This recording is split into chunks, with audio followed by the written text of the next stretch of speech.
Hello Telangana రాష్ట్ర ప్రజలందరికీ నమస్తే, గుడ్ మార్నింగ్, శుభోదయం. ఈ రోజు మన ఆదాబ్ హైదరాబాద్ తెలుగు దినపత్రికలోని మెయిన్ పేషన్ వార్తా విశేషాలు ఎట్లా చూద్దాం. సో దయచేసి అందరూ ఆ వీడియోని లైక్ చేసి మీ యొక్క సోషల్ మీడియా గ్రూప్స్ లో షేర్ చేయవలసిందిగా కోరుతున్నాం. వార్తా వివరాల్లోకి వెళ్దాం.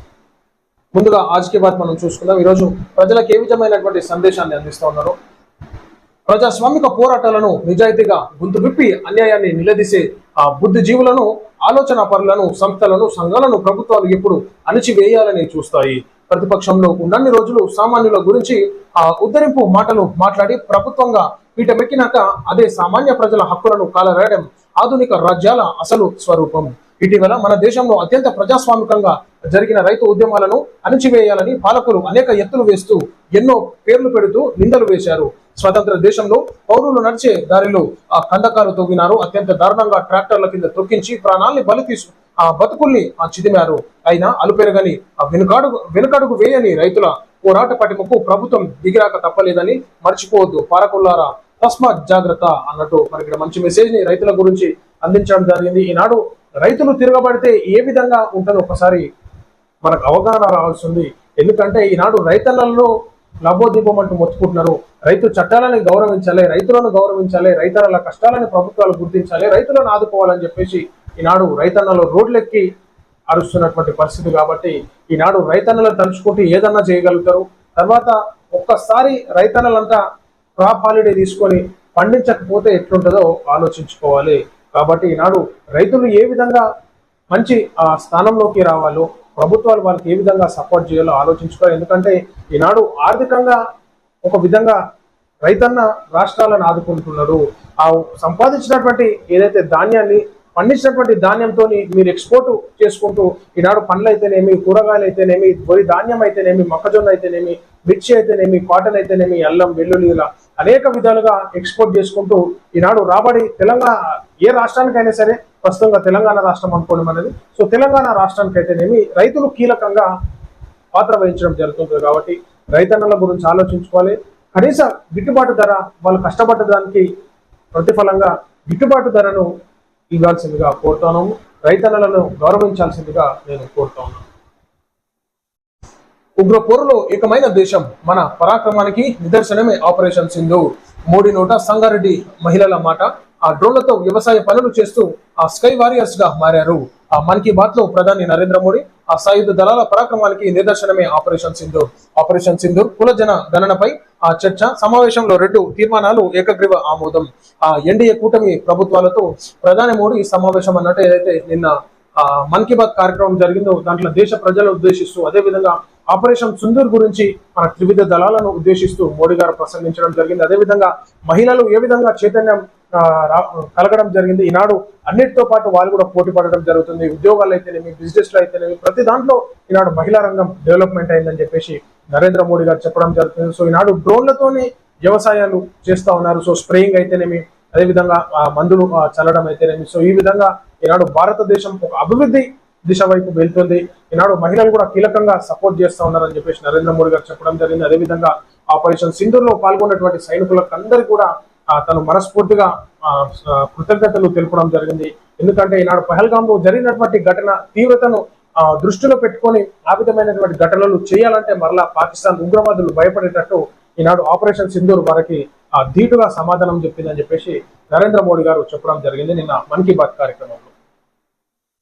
ఉగ్రవాదంపై విదేశాల్లో భారత్ గలం. అమెరికాలో శశి థరూర్ నేతృత్వంలో ఎంపీల బృందం నేను ప్రభుత్వంలో లేను, ప్రతిపక్షంలో ఉంటాను న్యూయార్క్ లో స్పష్టం చేసిన ఎంపీ శశిధరన్. పాక్ ఓ విఫల ఉగ్రవాద దేశంగా మారింది. బహ్రెయిన్ లో ఆ పాక్ పై ఎంపీ అసదుద్దీన్ మాటల దాడి. నా కొడుకునే ఐఎస్ఐ కిడ్నాప్ చేయబోయారంటూ ఆ గులాం నబీ ఫైర్ అంటూ మనం ఇక్కడ చూసుకోవచ్చు. ఈనాడు ఏదైతే టీం బృందం వెళ్ళిందో, సో ప్రపంచ దేశాలకు ఒక పాకిస్తాన్ ఉగ్రవాదుల గురించి, వారి యొక్క కార్యకలాపాల గురించి చెప్పడానికి ఏదైతే మన పై జరిగినటువంటి పహల్గామ్ దాడి గురించి వివరించేటటువంటి టీం బృందం అంతా ప్రపంచ దేశాలు తిరుగుతూ ఉన్నాయి. సో దానికి భారీగా స్పందన వస్తుంది. ప్రజలకు తెలియజేయడానికి ఏదైతే ఉగ్రవాదం ఈనాడు పెట్టరేగిపోతుంది, ఉగ్రవాదాన్ని ప్రోత్సహిస్తున్నటువంటి పాకిస్తాన్ గురించి ఈనాడు చెప్పడం జరుగుతూ ఉంది. మనం చూసుకోవాలి ఈనాడు ఏ విధంగా ప్రపంచ దేశాలకు ఒక శత్రువుగా పాకిస్తాన్ మారిపోయింది. కాళేశ్వరం పుష్కరాలకు గవర్నర్ దంపతులు ముక్తేశ్వర స్వామిని దర్శించుకొని ప్రత్యేక పూజలు స్వాగతం పలికిన మంత్రి శ్రీధర్ బాబు వేద పండితులు భారీ ట్రాఫిక్ జామ్ తో ఇబ్బందులు పడ్డ భక్తులు అన్నట్టు మనం చూసుకోవచ్చు. ఏదైతే మన గవర్నర్ గారు మరి కుటుంబ సమేతంగా అక్కడికి వెళ్ళి ఏదైతే స్నానాలు ఆచరించి అక్కడ ముక్తేశ్వరుని దర్శించుకొని మరి ఆ సరస్వతి పుష్కరాలకు వెళ్ళడం జరిగింది. కాబట్టి మన శ్రీధర్ బాబు గారు ఘన స్వాగతం పలికి అక్కడ కార్యక్రమాలని అన్ని చూసుకోవడం జరిగింది. సో భారీగా ట్రాఫిక్ జామ్ కూడా జరుగుతుంది. ముఖ్యంగా మనం చూసుకోవచ్చు, ఇక పబ్లిక్ ఎక్కువ ఉంటారు కాబట్టి పోలీసు వాళ్ళు కానీ అదేవిధంగా సెక్యూరిటీ సిబ్బంది కానీ అక్కడ ఉన్నటువంటి సిబ్బంది కానీ దాన్ని కంట్రోల్ చేసే విధంగా చేస్తే బాగుంటుంది. బీసీల వికాసానికి స్ఫూర్తి ప్రదాత జ్యోతిరావు పూలే. ప్రతి తల్లిదండ్రులు తమ పిల్లలకు చదివించాలి. దేశానికి రోల్ మోడల్ గా తెలంగాణ ప్రభుత్వం కులగణన. ప్రసాద్ ల్యాబ్ లో బీసీ ఎమ్మెల్యేలు ప్రజాప్రతినిధులు బీసీ సంఘం నేతలతో కలిసి పూలే చిత్రాన్ని వీక్షించిన మంత్రి పొన్నం అన్నట్టు మనం చూసుకోవచ్చు. సో ఈనాడు బీసీ ఎమ్మెల్యేలు బీసీ నాయకులు అందరూ చైతన్యవంతమైనారు కాబట్టి ఖచ్చితంగా కావాల్సింది ఈనాడు ఆ గళాన్ని ఆ స్వరాన్ని ఆ బీసీ ప్రజల యొక్క బాధలను మేము వినిపించడం జరుగుతుంది. మా బాధ్యతగా ఈనాడు ఎంతో మంది దాన్ని ముందుకు తీసుకెళ్తా ఉన్నారు కాబట్టి ఈనాడు 42% రిజర్వేషన్ అయితేనేమి దానికి ఏ విధంగా తీసుకురావడం జరిగింది, దానికి ఏ విధంగా శ్రమించడం జరిగిందో అది మాకు తెలుసు. సో ఎందుకంటే ఈనాడు తీర్మానం మల్లన్న గారు అయితేనేమి ఎంతో మంది ఈనాడు దానికి ఊపిరి వేసినట్టుగా మనం చూసుకోవచ్చు.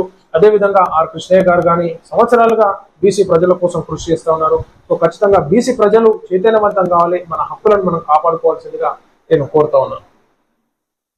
ప్రభాకర్ రావుపై చర్యలకు అమెరికా కదలిక. ఫోన్ ట్యాపింగ్ కేసులో కీలక పరిణామం. ఫలించిన దర్యాప్తు బృందం ప్రయత్నాలు. ఇప్పటికే ప్రభాకర్ రావుకు కోర్టు వార్నింగ్ అన్నట్టు మనం చూసుకోవచ్చు. మరి పట్టుకొచ్చి 10 సంవత్సరాల శిక్ష పెట్టింది కదా, జల్దీ పట్టుకొచ్చి శిక్షిస్తే బాగుంటుంది అన్నమాట. సాగునీటి ప్రయోజనాలను కాపాడడంలో విఫలమైన కాంగ్రెస్. చెప్పాలంటే మర్చిపోయిన ఈ కార్యక్రమాలు ఫోన్ ట్యాపింగ్ చేయడానికి అంతా మనకు ఎక్కువ ముచ్చట్ని ఏం జరుగుతుంది, ఎవరెవరు ఏమేమి చేస్తున్నారు అని చెప్పేసి ఇన్మాన్నది ఎవరో మనకు అంత తెలిసిన సంగతే. అది ఈయన వస్తే అది పెద్ద తీగలాతో డొంకంత కలుగుతుంది అని చెప్పేసి సేఫ్ సైడ్ కుంటుంది అనమాట. ఇది పెద్ద ప్లాన్, ఇది ఆషమాషయం కాదు. అది సాగునీటి ప్రయోజనాలను కాపాడడంలో విఫలమైన కాంగ్రెస్. బనకచెర్లతో ఏపీ 200 టీఎంసీల గోదావరి జిల్లాలను తరలించే కుట్ర. నాడు కాళేశ్వరంకు ప్రత్యేకంగా చంద్రబాబు ఎందుకు లేఖ రాశారు. తెలంగాణకు తీరని ద్రోహం చేస్తున్న కేంద్ర ప్రభుత్వం పక్క రాష్ట్రానికి నిధుల వరద పారిస్తూ రాష్ట్రానికి రూపాయి కూడా ఇవ్వరా. కేంద్రం తీరు పట్ల తీవ్ర స్థాయిలో మండిపడ్డ హరీష్ రావు అన్నట్టు మనం చూసుకోవచ్చు. నిన్న అయితే ప్రెస్ మీట్ పెట్టడం జరిగింది. వాస్తవానికి ఈనాడు తెలంగాణ రాష్ట్రానికి ఏమి ఇవ్వకుండా ఈనాడు ఆంధ్రప్రదేశ్కి నిధులన్నీ తరలించుకోబోతారు చంద్రబాబు నాయుడు. ఎందుకు తెలంగాణ రాష్ట్రం మీద ఇంత వివక్ష ఎందుకు చూపిస్తున్నారు నరేంద్ర మోడీ గారు అన్నట్టుగా. అదేవిధంగా తెలంగాణ రాష్ట్ర ముఖ్యమంత్రి ఎందుకు చేతులు పట్టుకొని గమనం కూర్చుంటున్నాడు అన్నట్టు నిన్న హరీష్ రావు గారు చెప్పడం జరిగింది. ఇక ప్రజలే సమాధానం చెప్తారు హరీష్ రావు గారు. ఎందుకంటే ఈనాడు రైతులకు నీరు సకాలంలో అందకపోతే, భూగర్భ జలాలు అడగంటిపోతే, సకాలంలో ఏదైతే డ్యాంలు పెండింగ్ లో ఉన్నటువంటి డ్యాంలు నిర్మాణం చేపట్టకపోతే అప్పుడు రైతులే సమాధానం చెప్తారు హరీష్ అన్న. ఖచ్చితంగా సమాధానం ప్రజలు చూస్తున్నారు సమస్యలు, ప్రజలే సమాధానం చెప్తారు. ఈనాడు గ్రామీణ ప్రాంతాలలో రూరల్ ఏరియాస్లో అదే ప్రజలు కదా కాంగ్రెస్ పార్టీ కోటేసి గెలిపించింది, మళ్ళీ ప్రజలే బుద్ధి చెప్తారు ఖచ్చితంగా. అస్తిత్వం కోసమే కవిత పోరాటం. అన్నల మీదకు చెల్లెలను ఉసుగొల్పడంలో కాంగ్రెస్ దిట్ట. కేసీఆర్ చుట్టూ ఉన్న దయ్యాలు ఎవరో కవిత చెప్పాలి. కవిత సామాజిక తెలంగాణ అంటే దయ్యాలు వేదాలు వల్లించినట్లుంది. మీడియా సమావేశంలో బీజేపీ ఎంపీ డాక్టర్ లక్ష్మణ్ గారు అంట. ఇక దయ్యాలు ఎవరో కవితనే చెప్పాలని చెప్పేసి అంటున్నారు. ఈనాడు చెల్లెలను ఉసుగొల్పటంలో అన్న పాత్ర కీలకంగా ఉంటది. సో ఇదంతా డ్రామా, మొత్తం డ్రామాని అన్నట్టు మన లక్ష్మణ్ గారు చెప్తున్నారు అనమాట. నిజాలు తేల్చండి. మిల్లా మ్యాగీ ఆరోపణలపై విచారణ.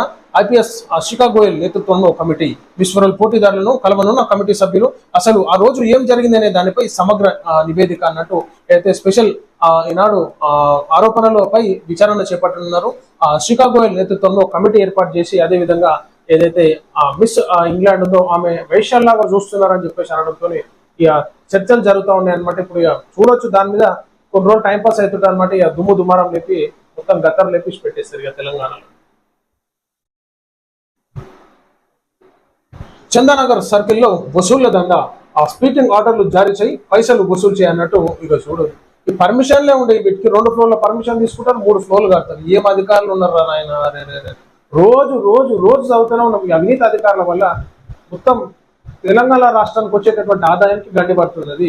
ఇక్కడ ఈడీనే మింగేస్తుంటారు మొత్తం. ఇక ఈ అధికారి ఇంకో అధికారికి, ఆ అధికారికి ఈ అధికారి మొత్తం మీటింగ్ పెట్టుకుంటారు. ఎంత నొక్కాలని చెప్పేసి చూస్తారు, కథం అయిపోయి ఆర్డర్లు ఇష్యూ చేస్తారు, కన్స్ట్రక్షన్ నడుస్తూనే ఉంటుంది. అసలు రూల్స్ లేవు, రెగ్యులేషన్స్ లేవు, గట్లా తయారైన మొత్తం బిల్డర్లు ఈనాడు అవినీతి అధికారులు కలిసి ఇట్లా కడుతున్నారు అన్నమాట. ఇక తెలంగాణ రాష్ట్రానికి వచ్చే ఆదాయాన్ని ఈడే మండల ఆఫీసుల కాడ మన కమిషనర్ మున్సిపల్ కమిషనర్ ఆఫీసుల కాడ ఈయనే కథం అవుతుంటుంది. హైకోర్టు ఆదేశాలను తుంగలో తొక్కిన సర్కిల్ 21 డిప్యూటీ కమిషనర్ 1000 కోట్ల రూపాయలు విలువ చేసే అసైన్డ్ భూములలో అక్రమ నిర్మాణాలు కానమెట్లో కానరాని ప్రభుత్వ నిబంధనలను ఈ అధికారుల మీద ఖచ్చితంగా చర్యలు తీసుకోవాలి. ఈనాడు ఏసీబీ అధికారులు మీరు మొత్తం దీన్ని చూడురి. ఒక మున్సిపల్ కమిషనర్ కి ఆస్తులు ఎన్ని ఉన్నాయి, ఇప్పుడు ఎన్ని ఉన్నాయి, ఒకసారి ఏదైనా అధికారం పట్టుకొని మీరు నిఘా పెట్టి చూడురి, ఎంతమంది అధికారులు దొరుకుతారో చూడురి. చందానగర్ సర్కిల్ 10లో జిహెచ్ఎంసీ యాక్ట్ 1955 టీఎస్బీ పాస్లు వర్తించవు. షేర్లింగంపల్లి జోన్ పరిధిలో బోగస్ జిహెచ్ఎంసీ మార్టిగేజ్లతో అనుమతులు జారీ, అయోమయానికి గురి చేస్తున్న చందానగర్ డిప్యూటీ కమిషనర్ వ్యవహార శైలి తల పట్టుకుంటున్న కింది స్థాయి ఉద్యోగులు అన్నట్టు నిబంధనలకు విరుద్ధంగా అసైడ్ భూమిలో G+2 అనుమతి, అదనంగా మరో 3 అంతస్తుల అక్రమ నిర్మాణం అన్నమాట. 3 ఫ్లోర్లు అక్రమంగా అయ్యారు. అడిగేటోడు ఉన్నాడు, ఏమున్నాడు, పైసలు ఇస్తా కన్నా చుప్ చాప్ గప్చుప్లో కూర్చోవాలి, పని అన్ని చేసేయాలి, పైసలు తీసుకోవాలి. అధికారులు గట్లా తయారయ్యారు దొంగలు. కవిత లేఖతో కాంగ్రెస్ కు ఎలాంటి నష్టం లేదు, ఎవరు ఏమనుకున్నా కేసీఆరే, ఆయన స్థానాన్ని కేటీఆర్ కవిత హరీష్ ను భర్తీ చేయలేరు. ఆ కవిత ఆ వ్యవహారం వల్ల బీజేపీకే లాభం అనే సోయి కూడా కవితకు లేదా? ఆ కేసీఆర్ ను దేవుడు అంటూనే రాజకీయ సమాధి చేస్తున్న కవిత లేఖపై మాజీ ఎమ్మెల్యే జగ్గారెడ్డి కీలక వ్యాఖ్యలు అన్నట్టు మనం చూసుకోవచ్చు. ఈనాడు కవిత వల్ల టిఆర్ఎస్ పార్టీకి నష్టం వాటిల్తో బీజేపీ పార్టీకి లాభం చేకూర్చే విధంగా ఉంది ఎంత అన్నట్టు. వాళ్ళ వల్ల ఏ ఇబ్బంది కాంగ్రెస్ పార్టీకి అయితే ఏ ఇబ్బంది లేదన్నట్టు జగ్గారెడ్డి గారు చెప్తున్నారు అనమాట. 400 కోట్ల ప్రభుత్వ భూమికి ఎగనామాలు, ప్రొహిబిటెడ్ కోర్టు కేసులో ఉన్న భూములకు డిటిసిపి అనుమతులు, Salvo explosives, Shri constructions developers కు అనుమతి ఎలా ఇచ్చారు? ఎలా ఇచ్చారంటే పైసలు ఇచ్చిర్రు, అనుమతులు ఇచ్చిర్రు. పైసలు ఇవ్వాలి, అనుమతులు తెచ్చుకోవాలి. ఇల్లీగల్ ఎట్లున్నా సరే కోర్టు రూల్స్ అవసరం లేదు, రూల్స్ అండ్ రెగ్యులేషన్స్ అవసరం లేదు. ఈనాడు రెవెన్యూ, ఎంఆర్ఓ, సబ్ రిజిస్టర్ వీళ్ళుంటే కథం అయిపోయారు. వీళ్ళు కథం దుకాణం మంది ఏదంటే అది చేసుకోవచ్చు. దందా తెలంగాణలో అట్లా తయారైంది. ఈనాడు అడ్మినిస్ట్రేషన్ వ్యవస్థ మొత్తం నాశనం అయింది తెలంగాణ రాష్ట్రంలో. రేవంత్ రెడ్డి గారు గిట్లుంది మన అధికారుల ఫలితనము. అక్రమ రిజిస్ట్రేషన్లకు అడ్డాగా అన్న యాదగిరిగుట్ట ఎస్ఆర్ఓ, ఇప్పటికే ఓ ఎస్ఆర్ఓ సస్పెండ్, ఒకరు ఏసీబీ ట్రాప్, ఒత్తిడి తట్టుకోలేక గుండెపోటుతో మరో ఎస్ఆర్ఓ మరణం. అక్రమ లేఅవుట్ల వల్ల 1000 మంది వరద బాధితులు, 1000 మంది వరకు బాధితులు. ప్రొహిబిటెడ్ ఎత్తివేసేందుకు విశ్వ ప్రయత్నాలు, సహకరిస్తున్న రాజకీయ నాయకులు, అధికారులు ఎవరు? ఆధారాలు ఉన్న చర్యలు తీసుకోవడంలో వెనుకంజ ఎందుకు? అడ్డగోలుగా బ్లాస్టింగ్లు, స్పందించని మైనింగ్ అధికారులు, హరించుకుపోతున్న పర్యావరణం, భయాందోళనలో గ్రామస్తులు. సౌభాగ్య మార్కెటింగ్ పేరుతో అక్రమ లేఅవుట్లలో ఫ్లాట్లు విక్రయాలు అన్నట్టు చూసుకోవచ్చు. ఇష్టానుసారంగా పట్టించుకున్నటోడు లేడు, అడిగేటోడు లేడు, చూసేటోడు లేడు. అధికారులు పైసలు తీసుకోవాలి, వండుకోవాలి. అట్లనే ఉంది ఇప్పుడు వ్యవస్థ. ఖచ్చితంగా యాక్షన్ తీసుకోవాలి. ఉన్నటువంటి ఇలాంటి వారిపైన కఠిన చర్యలు తీసుకోవాలి అధికారుల మీద అని నేను తెలియజేస్తా ఉన్నాను. ఇది ప్రజలారా మనం చూస్తాం. ఈరోజు మన Aadab Hyderabad main page addition వార్తా విశేషాలు. అందరికీ సెలవు. నమస్తే.